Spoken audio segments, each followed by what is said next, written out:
бясалгадаг, даяан чийдэг лам нар мэдээж амар олон байгаа л бах л та. Гэхдээ яг хөө би зүгээр юу гэж бодож байна гэхээр бясалгал хийдэг олон хүмүүсийг чи бол төлөөлж чадна гэж би бодож байна тийм. Магадгүй тодорхой хэмжээгээр. Амар баясгалангийн хувьд бол би яг хөө Facebook дээрээс хараад ууланд бясалгал хийцэн гэдэг нэг тийм байсан байхгүй.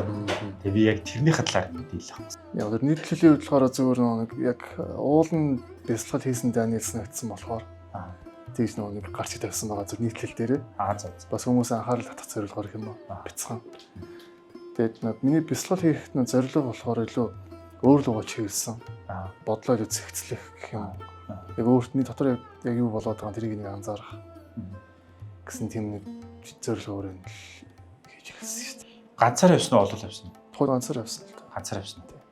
Ганцаараа ингэж бясалгал ууланд ч хийхэд ямар бодол ямар зүйл тэр нэг юу яг ууланд гэдэг нь яг тэрийг тайлбарлсан дээр байна. За. Випашана гэдэг бясалгал байдаг байхгүй юу? За. Тэр нь болохоор яг дэлхийн маш олон орнуудаар ингэж салбартай. Тэгээд нөгөө бурхан багшийн яг үндсэн гэгэрэл хүрсэн бясалгалыг заадаг. Тэгээд 10 хоногийн хугацаанд хийдэг тийм бясалгал. Тэгээд нөгөө нэг тухайн бясалгал нүн төлбөр рүү явагддаг. Тэгээд маш хатууд ихтэй. 10 хоногийн хугацаанд ерөөсөө үг ярьж болохгүй, хүн рүү харц тулгарч ерөөсөө болохгүй, бие ширүүлсэж болохгүй, боол намнаас үг ерөөсөө гаргаж болохгүй. Зөвхөн бясалгалаа хийдэг. Өглөө 4 цагаас орой 9-10 цагийн хооронд өдрийн 10 бясалгал хийдэг жишээ. Тэгээд энэ ерөөсөө одоо хоол моол бүх юм цаанаас үүдэг. Тэгээд ямар нэгэн өөр юм сан цоо шаардлагагүй зөвхөн бясалгалаа хийх тийм зорилготой. Тэрэнд явж ирсэн.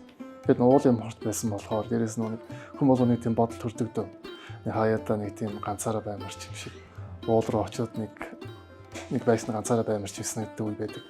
Тэгээд нэг тиймэрхүү үе тохиолдоо тэгээд тэр яг нэг хэрэгцээ шаардлагыг нэг хангасан гэх юм тухайн үе бясалгалаар дамжуулаад тэгээд тэгээс нэгдсэн учраас тухайн нийтлэлээ ууланд хийсэн бясалгал энэ юм. Ямар нэгэн юм шашны байгууллага гэж тэ бясалгалын төлбөртөө тийм бол биш гэсэн үг тэ. Зүг. Бясалгал хийгээд ууланд ингээд яваад ганцаараа байгаа тэ өөрийгөө сонсно гэсэн үг шүү дээ. Өөртөө хайр. Одоо би ганцаараа хийсэн бол биш л тэ. Олон хүмүүстэй хамт хийсэн байхгүй. Олон хүмүүстэй хамт. Тийм 100 орчим гэх юм уу. Тэрөөсөө бараг л ганцаараа байгаас ялгаа авахгүй тийм нөхцөл байдалтай л. Одоо нэг хүмүүстэй бол харилцахгүй учраас. Хийхийн тулд тэнд одоо очиод хоол унд идэж явах эсвэл яг бурхан буддагийн Гаутама Сиддартыг байсан шиг юу ч идэхгүй сууд юм болов уу яа. Уу яг тэр тухайн үеийн дэгж аягаар л дагаад явсан. Тэгээд цагаан бол идсэн. Махаал идсэн идэв. Тэгээд нэг бадар барина гэж байдаг шүү дээ. Тийм. Аяга барайл тэгээд тэр нэг номын үйлчлэгч байдаг байхгүй. Тухайн тэр үйлчлэгээ өгнө. Өөрөө сайн дураараа. Тэрэн дээр очиод тэгээд нэг тосгомоо яг нэг тухайн нэг тийм муур ясгалаар л хийсэн л дээ. Гой санагдсан уу? Сонирхолтой байсан. Өмнө ерөөсөө тийм бий үзэж байгаа болохоор. Бясалгалыг ер нь ямар хүмүүс их хийж байна? За магадгүй нэг одоо тренд л одоо сэрэлт нэрлэхэд оюуны сэрэлт, сүнсний сэрэлт, гэгэрэл нэрлээ. Тэрнийг сонирхож байгаа хүмүүс илүүтэй оролт юм болов. Дээрэс нэг илүү дотроо тийм зөрчилтэй тайван тохгүй байгаа хэрэг нэг тайвширмаар байгаа ч юм. Би нэг хүний яриаг сонсчихсан байхгүй юу? Хүн төрөлхтний сэтгэл одоо сэтгцийн одоо сар хүрээ томорхон хэмжээгээр давуу тал нь болохоор маш олон тийм одоо бүтээн байгуулалт янз янзын тийм инновац юмуд бий болгох гэсэндээ сүүдэр тал нь гэх юм бол тэр чигээрээ тийм тэр хэмжээгээрээ тийм асуудал бас гарч ирнэ. Тэрний шиг ялгаах хэдийгээр ингээд нэг хүн төрөлхтөнд даяараа ингээд хөгжөөд байгаа мэт боловч хажуугаар нь бас тийм цар хүрээ төлөх хэмжээр нөгөөдлийнхэн туйлна гэх юм уу бас ингээд улам бүр нэг цаашлаад байгаа. Тэр хэмжээгээр стресс бохомд янз янз юм бас үүсэж байгаа. Тийм болоод хүмүүс илүүтэй тэр бясалгал руу бас яаж байгаа болов хандж байгаа болов. Би за яг хуу нэг сар турш одоо Випашана бясалгал хийж явах хийлээ гэж бодъё л да. Надад хамгийн дөрөнд гарах өөрчлөлт юм үү? Юу нэг цагаан бол идэхээр нэг би физиологи удаа хөнгөрсөн. Би 10 хоногийн хугацаанд 5 ил хайсан байлээ. Оо за. Айгуу сонирхолтой. Тэгээд сэтгэл санааны хувьд бас маш хөнгөрсөн. Ер нь л өөрийнхөө бодлоо нэлийн зэгцэлсэн. Тэгэл ирээдүйд санаа зовоол бүх юмдаа л тэгчл яг бол ингэж хавар төгшөөл тэр харьцан угаагүй болол өнгөрсөн дийсэн өөрийнхөө тэр нэг алдаан дээрээ буруутгалч юм хэнийг гомдсон гомдолч юм тэр зүйлүүд ингээд намаа нэг уяад авахгүй зовоод авахгүй тэрнээс нэг баг багаар чөлөөлөлтөд илүү хөнгөн болсон гэх юм уу. Тий. Бясалгал бидний амьдралд боддоор өөр нөлөө ашиг өгч чадах уу? Ажил амьдралд тий амжилт авчраад сурлага хөдөлмөрт амжилт авчрах гэдэг чинь аль нэг байдлаар биднэрт үр нөлөө үзүүлж чадах уу? Мэдээж чадах бай л. Чадна гэж боддоо шүү дээ. Тийм. Тэгээд би зөвөр нөө бясалгалын талаар бодож үзсэн л дээ. Нэг цаана ямар процесс яваад юм. Яг яах гэж бясалгал хийгээд байгаа. Тэгээд тэмүүд ингээд бясалгалыг аваад үзэх юм бол үндсэн хоёр юм байгаа байхгүй юу? Нэг нь болохоор төвлөрөл. Өөрийнхөө тэр нэг амьсгалтай байт юм мэдрэмжийн дээр төвлөрдөг. Тэгээд дараа нь болохоор тэр бодлоо цэцлэх буюу өөрийнхөө дотоод тэр нэг засал маягийн юмуд хийгээд байгаа юм шиг. Тэгээд ажиглах. Төвлөрөөд ажиглах. Тэгээд одоо орчин үед чинь ялангуяа контент гэдэг сошиал медиа хөгжөөл тий смартфон бий болоод хүмүүс скроллдоод ингэснээс болоод магадгүй слүүр шилтгаанаас ч юм уу хүмүүс л анхаарал дутмагшил гэх юм уу юм төвлөрөхөө байцсан. Тэгээд эрэнгүү тэгээд нэг юм төвлөрөхөө байхаар тийм жижиг юм аяг стресстэг ч юм уу тий бухимдах асуудал янз янзын асуудлууд бий болдог. Тэрнээс шилтгаалаад илүү юм дууж хандхаас илүүтэйгээр тухайн мөчөөс ингээд гинт могцомжтой гаргах ч юм могцом алдаа хийх ч юм эрсдэл үүсдэг. Харин бясалгал хийгээд яачих юм бол ядаж тэр нэг уур бухимдлын мэдрэмж төрлөө гэхэд тэрийг нэг даймжруулаад байхгүй. Бусдыг бүр хохироогоо зовоогоод өөрөөс нь дэвгүй байдал оруулахгүй хэмжээгээр маш тийм хурдан хугацаанд одоо дохио аваад би ийм байна, ийм мэдрэмжтэй байна гэдгийг анзаарчих юм бол тэр эрсдлүүдийг хийхээс илүү одоо татаж өгнө гэх юм уу. Тэгэхээр энэ угаасаа хүмүүс хоорондын харилцаан дээр ч тэр өөр өөргөө ойлгох дээр ч тэр бусад хандлагад дээр ч тэр маш олон зүйл дээр одоо шууд бус байдлаар нөлөө үзүүлэх юм болов уу гэж бодсон. Энэ 10 хоногийн хугацаанд яг амьдралаас би ийм зүйлийг болж чадлаа. Энэ бясалгалаас би ийм зүйлийг болж чадлаа гэсэн зүйл. Нэг талаа яг өөрийгөө мэго гэдэг байгаа шүү дээ. Би их үзэл би мундаг, би лаг гэдэг. Тэр нэг зүйл нь харцсан намссан. Даруугаа хичдэг мөртлөө бас байгаад байгаагаа анзаарсан. Тэгээд дээрэс нь илүү бодтой болсон гэх юм уу.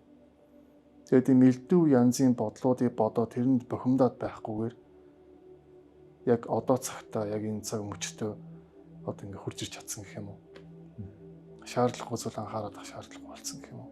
Харьцангуй ямар ч хашна одоо арьс өнгө юу гэдэг үндэстэн угсаа үл харгалзаад хүмүүс нэртэй хамгийн гол нь 19 наснаас дээш насны хүмүүс гэж ярьдаг. Тийм шаардлага. Тэгэхээр тийм шашны бодол үл харгалзах байх гэж бодож байна. Угаасаа ч тэр нэг тэнд байгаа удирдах байгаа багш нь тэгж хэлсэн л дээ. Тийм. Бясалгал хийгээд гэгэрч байгаа хүмүүсүүдийн үр дүн хэрэг үед юм болж байна бодлоо. Гэхдээ би яг тийм гэгэрсэн хүнтэй уулзж байгаа болохоор мэдэхгүй л байна л да. Зөвөр нэг гэгэрэлгээд бодонгууд яг хамгийн дөхөвөр миний зөвөр тодорхойлж байгаагаар би зөв ингэж бодсон юм. Амар амгалан гэдэг зүйл ингээд өөрөө бий болгоцсон. Олцсон. Ямар үед би амар амгалан байж чаддаг вэ? Тэрнийг мэдсэн хүмүүс магадгүй тэр гэгэрлийн түвшин рүү төгссөн болов. Тайвширцсан гэсэн доо. Өөрөм хайгаад өөрөм илэрхийлэх шаардлагагүйгээр. Тэгэхгүй одоо жишээ нь бүхэн яг ижлэлний тэнцүү амар амгалан байна гэж байхгүй шүү дээ. Нэг нэг нөхцөлд. Зарим хүмүүс нэг ганцаараа байгаа үед гоё байдаг хүмүүс байна. Тайван амгалан тухтай. Зарим хүмүүс нэг ганцаараа байгаад галзуурах гэж байгаа. Бүр эсрэгээр олон хүмүүсийн дунд орж иж нэг тайван байдаг. Тэгэхээр энэ чинь өөр бас харьцан ойлголт байгаа даа. Гэдэг шиг түүнийгээ дагаад тэр гэгэрэл гэдэг юм дэсэндээ илүү ондоо юм болов хүн хүний хэмжээнд. Тийм төвшөнд хүрчих юм болно гэсэн зүйл гэхээсээ нэг харьцан уул юм болов гэж бодсон. Хэдийнээс чиний хувьд бясалгалыг сонирхож гисэн бэ? Яг өмнө бүр багаас манай ээж бас бясалгал хийдэг л дээ. Тэгээд хажуунаас нь зөөр нэг хүүхд бүр нөгөө жоохон бахтаас нь ширээгээд энэ тгийн багшийн нэг сургуультанд хүүхдийн сургуультанд нь хамрагдчихсан. Тэгээд яг өөрөө бие даагаад гэх юм уу яг энийг судлыг мэдээ гэж яасан болохоор ковид үеэс гэх юм уу. Зүг. Ер нь хийгээд нэг үзмээр юм, туршиж нэг үзмээр юм. Миний бодлоор зүгээр яг хүмүүс үнэхээр хинч биш, юу ч биш юм шиг санагддаг байхгүй. Ямар зүйл болох вэ гэхээр байгалийн хүчин зүйл тий. Өөр болоод сайхан Америкт олон хоёрын залуучууд усан турслаа шүү дээ тий. Мөн бас өвчнөр коронавирусаар аюул олон хүмүүс насварлаа. Залуу тий орон болгоноос. Мөн хүн зүгээр зарим тохиолдолд зүгээр л унтж байгаа л насварчдаг тий. Ингээд бодохоор хүн бол үнэхээр юу ч биш, хинч биш. Зүгээр л энэ бие махбодыг үнэхэрээс азар л аваад явдаг юм шиг. Гэтэл өгөхөд бол асар олон шалтгаан. Аюу амарх жоох юм бас л баглан өндөртэй. Тэгэд ийм өчүүхэн зүйл мөртлөө бид нэр аюу их тий бардам хүмүүс хэмсэг те эготой гэж одоо чинь хэлээд байгаа тийм байдаг юм шиг санагдав. Тэгэхээр бясалгал хийгээд энэ эготой хүмүүсийг нэгээд харах боломжтой. Тэгэхээр хамгийн түрүүнд дарагдах зүйл нь тэр юм болов. Тий. Бясалгалын одоо тэр одоо цаг гэдэг чинь шүү дээ. Одоо цагийн талаар энэ яг юу юм бэ тайлбарч байна. Юу цаг одоо цаг хийсвэр цаг хугацаа гэдэг ойлголт ч нэг тийм хийсвэр юм шүү. Би зөв тийж боддог. Тэгээ одоо гингүүд нь одоо ч одоо гэдэг энэ цаг хугацаанд өнгөрсөн ч гэсэндээ байгаа тийм. Саяны ярьсан одоо ингэ өнгөрсөн болчлоо. Жишээ. Тийм. Тэгээ магадгүй миний дараа чи одоо ингэ ярьж байгаа зүйл ирээдүйд болчихлоо. Гингүүд аль аль нь байх боломжтой ч юм шиг. Өөрөөр хэлбэл одоо цаг мөнхөд байдаг цаг хугацаа гэж байхгүй гэсэн үг гэсэн. Яг ирээдүйд байгаа л хаалтай. Гэтэ яг одоо өчигдөр яг дурсамжтай холбоотой ч юм уу төсөөл чинь харьцан өнөө хийсвэр учраас. Гэхдээ яг сайн энэ дээр бол сайн яг тийм гэж хэлчихээд хэцүү байгаа л да тийм. Бүр том хүмүүс юм байна. Випашна гэдэг нь одоо юу гэсэн юм? Тэр нэрний онцлог. Яагаад ийм олон төрлийн нэг том юм бэ? Випашнагийн онцлог нь юу? Випашна гэдэг нь яг тэр буддаг бол хамгийн сүүл яг өөр гэгэрэл хөрсөн бясалгал гэдэг. Тэгээд яг випашна байлоо. Яг бас яг нэрийг санахгүй байна. Ятгаас нэг ерөнхий утга нь болохоор бодит түүнийг байгаар анзаарах гэсэн утгатай гэж тайлбарсан санагдаж байна. Тийм. Тэгэнгүүт одоо юу гэмээр одоо зарим бясалгалууд ч нэг бурхан төсөөлөл тэрэн дээр тэнийгээ бодоод ингэ төсөөлөөрөө одоо тэгэхээр ингэ манифест хийдэг ч юм уу тийм. Тиймэрхүү байдлаар яадаг бол тэр випашна бясалгал нь болохоор эхлээд анапана бясалгал гэж хийдэг эхний 3 хоногтой.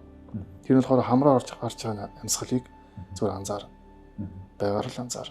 Бодит зүйл. Араас нь болохоор тэр яг дараачийн 4 хоногоос ахуулаад яг өөрийнхөө бие дээр ингээд мэдрэгдэж байгаа мэдрэмжүүд дээр арьсны галаргууд дээр мэдрэгдэж байгаа мэдрэмжүүд зулаа оройноос доош хөлийн үзэр хүртэл гэл нэг сканер хийж байгаа юм шиг. Нэг ингээд бясалгал хийгээд суухтаа одоо хийх хугацаагаар суух уу? Удаан суух юм уу эсвэл өдөржингөө суух уу? Завсар гэж байна. Дунд нь завсарлан л да. Яг тухайн бясалгал өдрийн нийт 10 цаг хугацаанд бясалгаад тэгээд хамгийн урттай болохоор 2 цаг суудаг. Сууж ирсэн. 2 цаг суугаад тэгээд тасралтгүй яг тэр хамрын амьсгал дээр төлөвлөн гэсэн. Тийм. Энд түүхтэй санагдах уу? Гэхдээ амар хэцүү л байсан л та. Би ячаад өөрөө завлаад удаан сууж чаддгүй болохоор тэгээд хөл гарч хэлхээс ахуулаад нуруу тууруу гэж хэлхээс. Тэгээд яг үнэхээр жилээд байгаа бол байрлал өөрчлөж болно гэж багш яадаг л да. Заавалж исэн. Тэгээд хамгийн гол ойлгож чадхаараа тэр нэг өөр юм сарахгүйгээр яг тэр бясалгалаа төвлөрөөрэй гэж ярьж исэн. Тэгээд тэрний яг илүү нэг олж авсан нэг гойс нэгдсэн зүйлүүдийн нэг нь болохоор ямар нэг зүйл автах шаардлага байхгүйгээд байнгын сурамжлалт одоо зааварчилдаг байхгүй юу. Юм гоё байлаа гэд энэ ямар гоё мэдрэмж төрж ийнэ гэд тэрэнд ингээд шинаад энэ мэдрэмж ингээд байгаасаа гэж зуурлах шаардлага байхгүй. Чиллээ өвдлөө гэд энэ ямар муухай юм бэ? Арилаад өгөөсэй гэж тэр шаагаад уурлах шаардлага байхгүй. Тэгээ ямар нэг зүйл болоочсондоо бүх юм одоо аничаа гэж хэлбэрч байгаа. Мөнх бус гэдэг одоо мөнх бус болохыг санаад тэгээд ерөөсөө хийж байгаа маа ерөөс үргэлжлүүлээд хий. Гэхдээ тэгэнгүүт эн чинь өөрөө ингээд өөрийнхөө тэр нэг мэдрэмж гэхүү бүхэл зүйл дээр шийдвэр гаргаж байгаа зүйл дээр илүү тийм одоо ганхахгүй харьцангуй тийм суурьтай болох нэг үндсийг тавьж байгаа болов уу гэж бодсон. Бясалгал хийдэггүй хүн хоёр. За 1 жил ч юм уу удаан хийсэн юм тий. Огт бясалгал хийдэггүй хоёрын хүний хувьд ямар ялгаа вэ? Бясалгал хийгээд яг би яг тэгж ингээ харьцуулж юусаа яг бодит түнтэй уулзж болохоор яг тийм юм гэж хотлоо ярьж чадахгүй. Зөвөр ингээ бодонгууд яг зөвөр 10 хоногийн хугацаанд ч юм уу өөр нэг бусад ингээ ажилласан зүйлээр ингээ анзаараад бодонгууд угаасаа ялгаа байгаа. Илүү тайван болцсон байдаг. Тэгээд сэтгэл хөдлөлүүдийн миний бодлоор хамгийн тийм хүчрэх гэх юм уу даастай төлөв тайван байдал юм болов гэж боддیں۔ Заавал үтэн завлж суугаал тий. Яг нуруу 7 хүрд гэдэг утгаараа тэгшин нэг шулуун байх юм бол одоо зүг гэдэг юм билээ л дээ цусны болоод тунгалгийн систем агаар одоо урсгалч гэдэг юм уу хий урсгалууд. Гэхдээ юу гэмээр сууж чадахгүй бол заавал суух гад нэг өөр хүчлээд авах шаардлагагүй. Хэвтэж байгаасныг бясалгаж болно. Өөр төвтэйхэн байрлал авч жагаад тэг хамгийн гол нь тэр амьсгал дээрээ төвлөрөөд яачих юм бол одоо дадчих юм бол бас томоохон давуу тал бий болох юм болов. Бидэд сүүл тэр бясалгал суугаас өмнө төвлөрөл бясалгалын аргаар юу гэсэн байл нэг ном уншижсэн байхгүй. Meditation билүү. Нэг аппликейшнийг бүтээсэн нэг хүн бичсэн. Тэр хүн болохоор маш олон тийм сүм дуунуудад ингэж дамжиж яваад маш олон гүүрөө багш нарт шав ороод тэр хэмжээгээр бяцлагын талаар өөр судалж мэдээд туршаад явсан байгаа байхгүй. Тэгээд сүүлд нь явсараа магаад хүм одоо энэ орчин үед болохоор хүм нэг цаг чим 2 цаг өдөржингөө бяцлаад сонгож угаасаа байхгүй юм байна. Нэг өдөрт ядчны 10 минут гэдэг ийм 10 минутын бяцлагын юм юу гэд зохион байгуулад өөрөө зохиоод тэгээд ингэ явсан. Тэрэн дээр болохоор тэгж байгаа. Заавал сууж бяцлах шаардлага байхгүй. Хүн алхаж байхдаа ч, гүйж байхдаа ч, ямар нэг юм хийж байхдаа ч, эсвэл унтж байхдаа ч юм уу бяцлал хийх боломжтой энэ. Өөрөөр хэлбэл хүн болгоно бяцлагч гэсэн үг юм шүү дээ. Тэгэхдээ юун дээр төвлөрснөөс шалтгаалж юм тийм. Тэгээ одоо жишээ нь юу гэмээр нэг ойрын танил гэх юм бол нэг гүдэг хүн байна л да. Марафон бас нэг оролцдог тамирчин маяг, сонирхогч маяг. Тэгвэл тэр юунаас би сонсч байсан байхгүй. Яг ингээд гүйж байгаад эхний хэдэн минутаар айгүй хэцүү байдаг. Янзгалт авах цаа эсвэл янз янзын өөр юм бодогдоод. Тэгээ нэг мэт ингээд ирчээ авчихгод ерөөсөө яг тийм бяцлагын төлөвт ингээд орчдөг гэдэг. Хөл ерөөсөө ямар ч юм те одоо яаж байгаа хүнд санагдахгүй амьсгал ерөөс чөлөөтэй ингээд болчдөг гэх жишээ нь. Тэгээ бас өөр ингээд би бас зураг зурдаг. Сон одоо хоббиороо. Тэгмүүд заримдаа ингээд зураг зурж байгаа үед өөр ямар нэг юм бодогдохгүй. Зөвхөн тэр нэг зураас нэг бүрийг өнгөний бүрийг гаргахтаа ингээд хөлөрж байгаа үед яг тийм бяцлагын төлөв байдал гэх юм уу орж байгаа анзаарч ирсэн. Тэгэхээр ямар нэг юм юу хийж байгаа хамаагүй тэр зүйлийг төвлөрөх юм бол бас тэр нэг төрлийн бяцлал юм болоо гэж харсан шүү дээ. Би нэг яг бяцлагаас арай ондоо ч юм уу Миямото Масаши гээд одоо 5 төрлийн судар гээд номыг бүтээсэн. Нэгээр одоо Ронин Самурай юм байдаг аахгүй Японы. Одоо амьд биш л дээ. 16 дугаар 100-ны үед амьдарч ирсэн гэлөө дээ. Тэр хүний судрыг уншаад 100 хүрхгүй хуцтай. Гэсэн мөртлөө бүр маш тийм гүн үнзгийн юмнуудыг агуулсан байсан. Тэрэн дээр болохоор одоо тэр маш олон тийм зүйлүүдийг 5 мах удаа дагуу ингэж тайлбарсныхаа нэг нь юу гэхээр дайсныхаа хэмнэлийг мэдгэж байгаа байхгүй анзаар. Заавал чи хитрхи хурдан байх гэдэг шаардлага байхгүй. Удаан байх гэдэг шаардлага байхгүй. Уян хатан бай, ус шиг бай. Тэгээ хэрвээ яг дайсныхаа хэмнэлийг анзаарчих юм бол ялалтчих нэх гэдэг. Тэгвэл энэний цаана нэг ажиглалт юм яваад байгаа байхгүй. Нэгт төвлөрөл тэгээ ажиглаад штэ угаасаа ажиллаж ижил тухайн хөврөгийн хэмнэлийг анзаарна гэсэн. Гингүүд энэ дээр ганц дайсан гэдэг чинь бас би өөрөө байж болно штэ тийм бай тий. Эсвэл одоо миний дэргэд байгаа нэг нэг юм ч юм уу ойлголцохоор хичээж байгаа нэг нэг юм ч юм уу. Эсвэл нэг одоо юу гэдэг янз янзын хүмүүс ч юм уу тий байж болно. Гол нь тэр хүмүүсийн өөрийнх нь хэмнэлийг нэг ямар одоо магадгүй мэдрэмжтэй байгааг нь ямар сэтгэл зүйтэй байгааг нь ямар бодолтой байгааг нь анзаарчих юм бол тэр хүнтэй ойлголцол бий болоход маш амархан болоод ирнэ. Зөв. Ингээд ихээр дайсангүй оршин гэсэн үг. Тийм. Тэгээд төвлөрөлөө сайжруулад төвлөрөл сайжрах хэмжээгээр хүний нэг бүтээмж дагаад сайжирдаг. Хүүхдүүд сургуульд 1-р ангид орж байгаа юм байна л да. Тэгээд хүүхдүүд болохоор айгүй юм. Зарим нь айгүй юм сахилга томоотой заяа. Зарим нь болохоор ингээд юм багш ингээд юм хэлж яхад нэг тоож байгаа шинж байхгүй. Ерөөсөө тийм төвлөрч чадахгүй гэсэн. Өөрөөр хэлбэл төвлөрөх тийм одоо чадамж сул дорой гэсэн. Тийм байдалтай байж байна. Энэ нөгөөтэйгүр эцэг эхчүүд юм буруу юм болов гэж боддог байхгүй. Багаас нь хүүхдүүдийг юм төвлөрөх зүйлд сургаагүй бас гэж тий. Эцэг эхийнхээ тэр нь ямар том сөрөг нөлөөтэй вэ гэхээр эргээд эцэг эхийнхээ үгийг сонсохгүй байх тий. Магадгүй хүнтэй суулгах хин хайртай дотны хүмүүсийг сонсохгүй тоохгүй өөрийнхөө байдаг байх. Адаглаад ажилд ороход тий даргийнхын одоо үзэл бодлыг сонсохгүй байх гэдэг ч юм уу тий. Эсвэл хамтан ажиллаж байгаа хамтрагчтайгаа бол одоо юу гэж тий. Яг ийм хөндий болж хувирах юм нөхцөлийг бүрдүүлдэг юм болов гэж боддог. Тэгэхээр энэ төвлөрлийг магадгүй бид маш багасаа сурж тий. Хүний хэлж байгааг сайн сонсож төвлөрч сурах юм болов гэж боддог. Яг тэгэхээр би нэг хуучны дээрвийн хүмүүсийг их сонсоод байхаар их дээрвийн хүмүүс их хүний үг байнга сонсдог. Сонсоод тэрийгээс маш сайн сонсоод тэрийг яг биелүүлдэг тийм байсан гэж сонсч байсан байхгүй. Одоо бол тийм зарчим алдагдаад байгаа юм бол шүү дээ. Тэгэхээр энэ талтаа зүтгэл гэсэн үг шүү дээ. Тийм л. Буулгаж болох л байна. Бээр ингэж бодоод байгаа. Нөгөө нэг сэтгэл судлаар сурдаг байхгүй магистрт. Тэгээд яг сэтгэлийг яг юу тайван байлгаж болох вэ? Яг яавал тэр асуудлыг шийдэж болох вэ? Гэт янз янзын аргуудыг туршиж ингэ явж байгаа. Тэгээд сүүлд нэг одоо 10 10 үеийн монголчууд ч гэдэм юм уу тий. Өмнөх тэр бидний өмнөх үеийн тэр төлөөллүүдийн өдөр тутмын амьдралын зуршил, дадал зуршил, соёл тэрэнд одоо ямар зүйлүүд нуугдчих байж болох уу? Тэгээд тэгэнгүүт одоо тэр бясалгал дээр чинь болохоор ямарваа нэг юм мөнхийн юм шиг гэж байгаа байхгүй. Сайн болсон ч мөнхийн биш, муу юм болсон ч мөнхийн биш. Тэгэнгүүт энэ цаана мөнхийн биш гэдэг утгаараа юу гэхээр байнгын хувирын өөрчлөлт нэгсэн утга явж байгаа. За. Тогтмолоороо байхгүй. Зүг зүг. Дандаа хөдөлгөөнд оршино.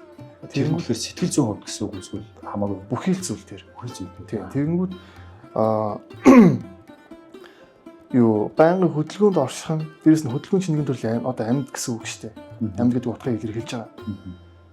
Гингүүт яг энэ дагуу яг магадгүй энэ одоо магадгүй туйлын үнэн муу юм бол энэний дагуу амьдрах юм бол энэ чихэн амьдрал байх гэж бодож үзэхгүй юу? За. Тэгэнгүүт монголчуудын хувьд одоо яваад үзэх юм бол одоо энэ агуулгыг бүр маш том хэмжээгээр бүр массаар нь бүр мега хэмжээгээр нь бий болгоод аль хэзээ ах уйдаа ингэ шингээсэн байсан. Одоо яг зөв би анзаарсан. Тэрний үе ихээр яг энэ нүүдлийн соёл энийг бүтээсэн. Нүүдлийн цаана юу явж байгаа гэхээр том хэмжээний, томоохон хэмжээний хөдөлгөөн.